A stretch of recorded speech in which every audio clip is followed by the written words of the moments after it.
So today we're diving into a new bill in New York. On the surface, it's meant to be a shield, something to protect consumers from bad AI advice. But what if that shield has a hidden flaw? What if it creates a whole new set of problems? That's what we're exploring. And that's really the big question we're tackling here. Can a law that comes from a good place, who doesn't want to protect people from getting harmful advice, actually end up backfiring and hurting the very innovation it's trying to regulate? Let's get into it.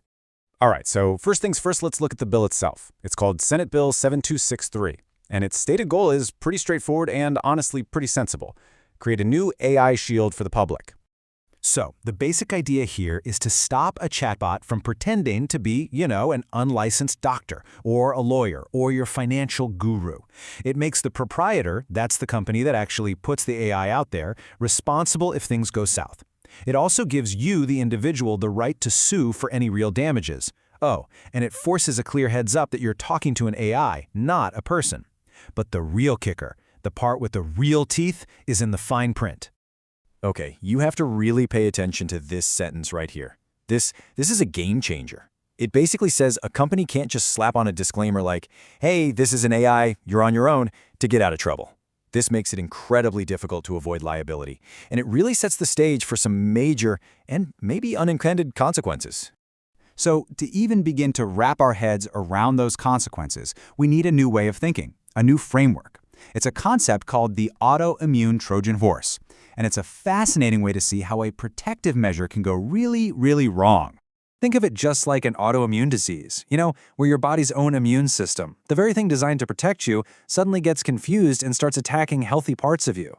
This framework suggests that a law, even one with the best intentions, can create these weird incentives that end up attacking the very innovation and economic health it's supposed to be supporting. And here's how it works, in 3 simple steps. First, you introduce the protective rule. That's our AI bill. But then, that rule creates unintended incentives, especially when you mix it with some powerful outside pressures. And finally, those incentives can start to weaken the hostess system, in this case, the entire American AI industry. Now let's talk about one of those very powerful outside pressures. Okay, so let's get out of the theoretical and into the real world, because this isn't just an idea on a slide. There's a very real, very powerful motive that could light the fuse on this Trojan horse, New York's absolutely massive budget crisis. Let's start at the state level. New York is staring down a cumulative budget gap of over $34 billion through 2028. That's not just a shortfall, that's a structural crisis. They need to find huge amounts of cash from somewhere. And it's not just a state-level problem. Zoom into New York City, and the picture is just as grim. They're facing a projected shortfall of around $12 billion just in the next 2 fiscal years. That's the biggest gap they've seen since the Great Recession. So here's the bottom line. When governments are this deep in the red, when they're facing budget holes this big, you better believe they get creative and aggressive. They're on the hunt for new revenue streams and, huge financial settlements from lawsuits against big, deep-pocketed corporations. That can start to look like a mighty attractive option. And this is where our 2 stories crash into each other. The well-intentioned AI bill on one side and the state's desperate need for cash on the other. It's a collision course. And here's how it all fits together, like 2 puzzle pieces you almost wish didn't match. On one side, you've got this law that makes AI companies super vulnerable, broad liability, almost no way to protect themselves with a simple disclaimer. And on the other side, you have a state government that's hunting for cash. See the problem? The bill could accidentally become the perfect weapon for a cash-strapped government to go after tech companies. So what happens if this plays out? What's the potential fallout? Well, it could be pretty serious. You could see big tech companies basically dumbing down their AIs just to avoid getting sued. Startups, who can't afford a massive legal fight, might just pack up and leave New York or not even bother coming in the first place.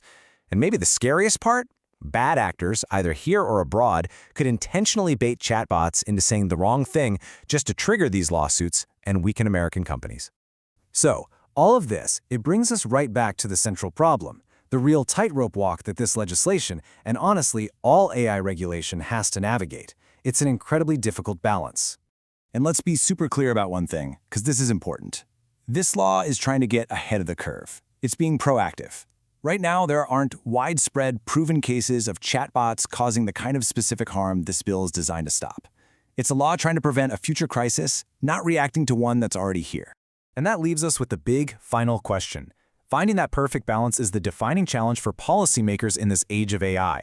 How do you build a shield to protect your citizens without that shield turning into a Trojan horse that weakens you from the inside? That's the question New York and pretty soon the rest of the world is going to have to answer.